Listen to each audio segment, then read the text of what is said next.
Hello বন্ধুরা, আমার ছোট্ট পেজে তোমরা অনেক অনেক স্বাগত। তো বন্ধুরা, আজকে হচ্ছে 2026 মার্চের 15 তারিখ। তো আজকে একটা স্পেশাল দিন। তো স্পেশাল দিন দিয়ে একটু স্পেশাল বানানোর লাগিয়া এক চেষ্টা করি আর কি। তো তোমরা একটু পাশে থাকো, আর তোমরা পাশে থাকলে সব কিছু আরও বেশি স্পেশাল হইব। তো চলো দেখি কতটুকু ঠাকুরে পুরায় স্পেশাল করার লাগিয়া, মানে ভগবান ছাড়া তো আর উপায়ই নেই। ঠাকুরের যতটুকু স্পেশাল বানাইব অতটুকু স্পেশাল হইব, আর তোমরা সহযোগিতা তো আছেই সঙ্গে আমরারও।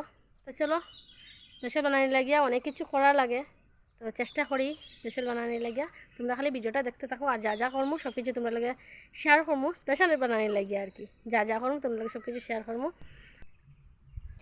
তো আমি এদিকে কাজ কাম করতে ব্যস্ত, আর তাই পাপাও আই গেছেন স্নান টান করিয়া মন্দিরে যাওয়ার লাগিয়া। এরপরে আমি একটা গিফট আনছিলাম আর কি, একটা গেঞ্জি, তো টি শার্ট আনছিলাম। তো এটা টানে দিলাম, দেখে কিন্তু খুব খুশি হয়েছেন, কিন্তু বেশিরভাগ সময় খুশিটা পরে দেখায় না আর কি, সঙ্গে সঙ্গে দেখায় না, এটা তার অভ্যাস হই। যাই হোক, দেওয়ার পরে এখন এটা আবার কি, এটা আবার কিতা, কিন্তু কিন্তু জানো নি একটা আমার সারপ্রাইজ হয়েছে না, তাই কোন সময় পড়িয়া কিন্তু কোন ফাঁকে দেখে ছাড়ছেন আমি এটা জানিও না। তো যখন কইছেন আমার একটু মনটা খারাপ লাগছে, এরপর যাই হোক খুশি হয়েছেন, তাই লেগে ভালো লাগছে।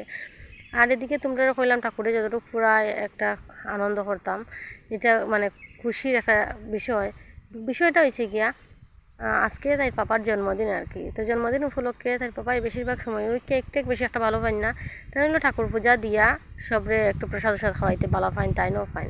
এর মধ্যে আইছে বৃষ্টি, কি ঝড় আইছে, আর আমি বাইরে বসলাম বারান্দার মধ্যে ঠাকুরের ভোগ রান্না করবো। তো ভোগ রান্না করতে করতেই আইলো বৃষ্টি হওয়ার পরে আমার যে রান্না করি আর এটার মধ্যে শিল টিল পরিয়ে একদম যা অবস্থা। তো শাড়ি টাড়ি পরিয়ে সুন্দর বুঝলাম যে সবসময় তো নাইটি পরি, বেশিরভাগ সময়ই নাইটি পরি। তো আজকে এগুলাই শাড়ি পরলাম, একটা স্পেশাল দিন। তো স্পেশাল দিন তো ঠিক আছে, কিন্তু এত স্পেশাল বানাইলো না বৃষ্টির লাগিয়া। আমি যাই হোক নাইটিতে ঘুরিয়ে আইছি, নাইটি পরিয়া বউকে রান্না করিয়া যখন বারান্দায় আসলাম বৃষ্টি পড়ে, তার লাগিয়া গেলাম গিয়া ঘরের মধ্যে গিয়া এত যে মানে যন্ত্রণা দিছে হওয়ার মতন না। কারেন্টও নাই, এদিকে গ্যাসও শেষ হয়ে গেছে, 2টা সিলিন্ডার, একটা সিলিন্ডার ভালোই, আর একটা সিলিন্ডার মানে শেষ হয়ে গেছে। তো 2টা সিলিন্ডারের দরকারের লাগে ঘরের দিকে আমি খিচুড়ি আলু ভাজা রান্না করার লাগে দিছি, মটর আলু ভাজা রান্না করার লাগে দিছি এইজনরে। আর আমি এদিকে রান্না করলাম মানে পাশের বাড়ির দিদিরেই, ওই যে আমার সাহায্য করা কাজকর্ম করিয়া দিলে আমার বহুত হেল্প করা। তো তাইনা দিছি, তাই না তার মেয়ে মিলিয়া ঘরের মধ্যে খিচুড়ি আর আলু ভাজা রান্না করে আর কি।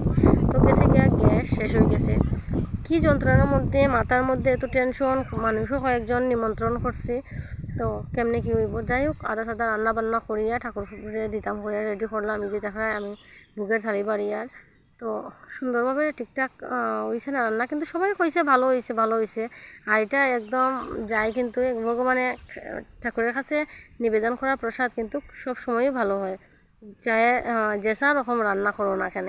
তো যাই হোক ঠাকুরের কাছে ভোগ রান্না করা দিছি আর কি, ভোগ রান্না করিয়া এদিকে তারা তো খিচুড়ি রান্না করে। বৃষ্টি নাই, কারেন্ট, মানে এরপরে গ্যাস, কি যন্ত্রণা। আমার যে নিরামিষ রান্না করছি এই গ্যাসটা নিয়ে দিছি না, তারাই নিচে টানিয়া টনিয়া। এদিকে আমি উপাসও, আমার শরীরে তো শক্তিও দেন না, মনটাও খারাপ হয়ে গেছে যে বৃষ্টি, এর মধ্যে নাই কারেন্ট, অন্ধকার ঘর।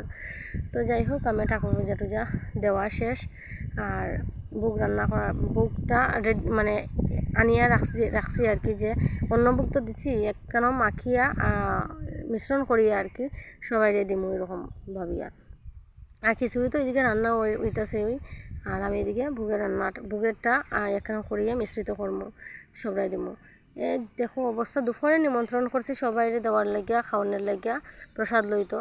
আর এদিকে বৃষ্টির লাগিয়া যা অবস্থা হইয়া, আর হঠাৎ প্ল্যান হয়েছে আমরা 9:30 10টার দিকে আমরা প্ল্যান হয়েছে এরকম করবো। প্রথম ভাবছিলাম যে ঘরের মধ্যে মানে খিচুড়ির আয়োজন করতাম না, ভোগের রান্না করিয়া, অন্য ভোগ রান্না করিয়া, আর যার যার বাড়িত আমি পাঠাই দিব আর কি থালি। তো এরকম হয়েছে না, পরে প্ল্যানটা পাল্টে গেছে, বাড়ির মধ্যেই নিমন্ত্রণ করছি সবাইরে। আর সবাইরে বলতে আমরা পাড়ার প্রতিবেশী আর কি, তারারে এমন কাউকে নিমন্ত্রণ করছি না। কিছু মানে যারা লোক সব সময় আনা গোনা যাওয়া আসা সবসময় বেশি হয়, তার বাড়ি হয়েছি। এরপরে এদিকে আমি রেডি করি আর মিশ্রিত রুটি রেডি করি আর কি। আর এদিকে তারা রান্না করতে করতে দিদি যে পাশে বাড়ি দিদি যে কইলাম খুব কষ্ট হয়েছে, আমি নিজেও বুঝলাম। আর সকালবেলা আইসইন আমার বাড়ি তার তো জানোই না, হঠাৎ কইছি। এরপরে হঠাৎ আয়োজন তো বুঝাই এমন একটা সুসার মতন হয়ও না, যতটুকু পারছি ঠাকুরে কুলাইছইন অতটুকুই করছি। আর তোমরা ভালোবাসা তো সঙ্গে আছেই। আর এদিকে বাচ্চারা কিন্তু সবাই অপেক্ষা করে খাওয়ার লাগে, আর আমি এদিকে মিশ্রিত করি। আর একটা কথা কেটে জানো নি, আমার সবসময় এরকম হয় যে যার যখন ক্ষুধা লাগে সব যদি মানে বাচ্চারা আর কি, আমি বেশিরভাগ সময়ও যার যখন ক্ষুধা লাগে আমি দিলাই, যে সবরে যে একলগে মানে একসঙ্গে দিমু এরকম আমি বেশি একটা করি না। কারণ ক্ষুধা লাগে সময় সবেরও তো ভালো লাগে না। আর আমি মনে করি এটার থেকে যার যখন লাগে কিছু আমি দিলাই। তো খিচুড়ি এদিকে রান্না হওয়ার, আর এদিকে আমি মিশ্রণ তো করি। আর খিচুড়ি রান্না একটু দেরিও, আর বুঝরাই ওখানে কারেন্ট নাই, আর তারা তো ঘরে রান্না করে তার লাগিয়া গ্যাসও তো শেষ হয়ে গেছে। তারা আমার রান্না করলাম, এরপরে সিলিন্ডারটা বাইর করে দিলাম।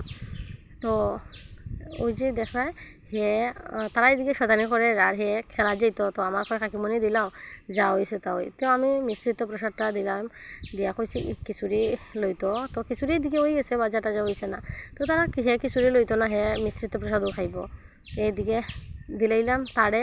আর এদিকে দিছি আমার হাজব্যান্ড এখানে বলছেন কোনো একটা মানে স্পেশালভাবে কিছু না, ওই প্রসাদ যে সবরে দিছি এরকম প্রসাদ দিয়েছি, তাই না খাইরা। এদিকে আমরা প্রধান দাদা এখানেও তাই না বই গেছেন। এরপরে তারা খাইতে খাইতে রান্না হয়ে গেছে, তারা সবাই বই গেছেন।